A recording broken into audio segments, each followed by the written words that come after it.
प्रधानमन्त्री पुष्पकमल दाहालको भारत भ्रमणको पूर्व सन्ध्यामा नक्साबारे भारतले नयाँ खिचलो झिकेको छ। अखण्ड भारतका नाममा कहिले पनि अर्काको अधीनमा नपरेको नेपालका भूभागहरूलाई समेत राखेर भारतले संसदमा नक्सा राखेपछि यसबारे नेपालमा तीव्र प्रतिक्रिया उत्पन्न सुरु भएको छ। प्रधानमन्त्री दाहाललाई नक्साबारे दबाब दिने गलत उद्देश्यले हो या अखण्ड भारतमा नेपालको पनि सहमति छ भन्ने प्रमाणित गराउन हो, भारतको यो बेमौसमी बखेडाले प्रधानमन्त्री दाहालको भारत भ्रमणलाई ठूलो चुनौती हुन पुगेको छ। भोलिदेखि प्रधानमन्त्री दाहालको भारत भ्रमण तय गरिएको छ। उनी नेपालको प्रतिनिधित्व गर्दै छिमेकी मुलुक भारत जाने अन्तिम तयारीमा छन्।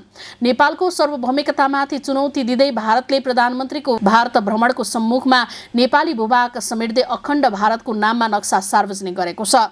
प्रधानमन्त्री दाहालको आगमन लक्षित नेपाली भूभाग समावेश गरेको नक्सा प्रकाशन गर्नु भारतले तय गरेको नयाँ कुटिल चाल त होइन भन्ने शंका अहिले नेपाली राजनीतिमा देखिएको छ। नेपालका नेताहरूले प्रतिष्ठा र सत्ता राजनीतिसँग जोडिएको भारत भ्रमणलाई सत्ता टिकाउने अस्त्रका रूपमा समेत लिने गर्दछन्। भारतसँगको असमान सन्धि गरेर सत्ता टिकाउने नेपाली शासकको खेल आजदेखिको होइन, राणा पञ्चायत बहुदल हुँदै गणतन्त्र कालसम्म पनि यथावत नै रहेको छ। कसले कति बुझाउने भन्ने होडबाजी मात्र बाँकी हो। प्रधानमन्त्री दाहालको भारत आगमनको सन्निकटमा भारतले नेपालका महत्त्वपूर्ण सम्पदा भएका भूभाग आफ्नो नक्सामा समावेश गरेको तस्बिर सार्वजनिक भएको छ। यसले द्विपक्षीय सम्बन्ध र प्रधानमन्त्री दाहालको भारत भ्रमणमा चिसोपन उत्पन्न गराएको छ। भारतले अखण्ड भारतको नाममा सार्वजनिक नक्सा आइतबार दिल्लीमा नयाँ संसद भवनमा भित्तामा राखेको छ। यसले नेपालको सार्वभौमिकता र स्वतन्त्र अस्तित्वमाथि भारतको हेपाहा रवैयाको फेरि एकपटक भारतीय चरित्र उदाङ्गो भएको छ। उक्त नक्सामा नेपाल र पाकिस्तानका कतिपय भूभाग पनि समावेश गरिएको छ। भारतको उक्त कदमको पूर्व प्रधानमन्त्री बाबुराम भट्टराईले सार्वजनिक रूपमै प्रतिवाद गरेका छन्।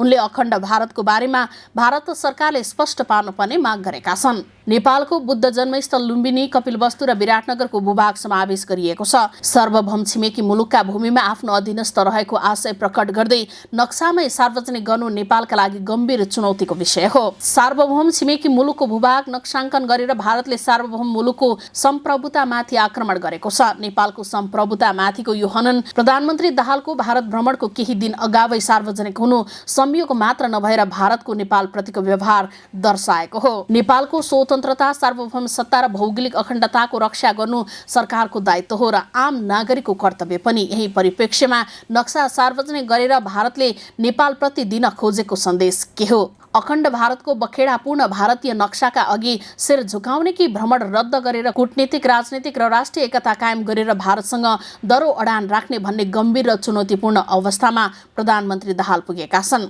बेलायतको उपनिवेश रहेर स्वतन्त्र कायम भएको मुलुक भारतमा उपनिवेशकालीन मनस्थिति आज पनि रहेको देखिन्छ। सन् 1916 मा भएको असमान सुगौली सन्धिपछि नेपालले भारतीय शासकको मार भोग्दै आएको उक्त सन्धिमा नेपालले अपमानजनक रूपमा 1/3 भूभाग गुमाउनु पर्यो भने प्रशासनिक रूपमा सदैव भारतका अपमानको शिकार बन्न बाध्य भएको छ।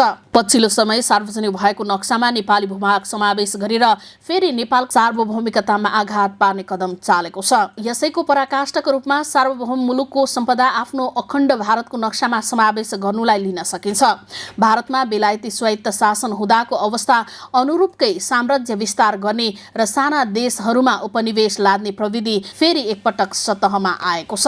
नेपालको भूभागलाई भारतीय नक्सामा समेट्ने कार्य कुनै पनि देशभक्त नेपालीलाई सह्य हुन सक्दैन। प्रधानमन्त्री दाहालले यस विषयलाई दृढताका साथ भारतीय समकक्षी नरेन्द्र मोदीसँग राख्ने आँट गर्नुपर्छ। एक सार्वभौम मुलुकको प्रधानमन्त्रीले छिमेकी देशका समकक्षीसँग देश हित बाहेक अन्य कुनै पनि सन्धि सम्झौता गरेर नेपालका वीर वीरङ्गनाहरूको विगतको इतिहासको बोध गराउँदै भारतलाई सचेत तुल्याउनुपर्छ।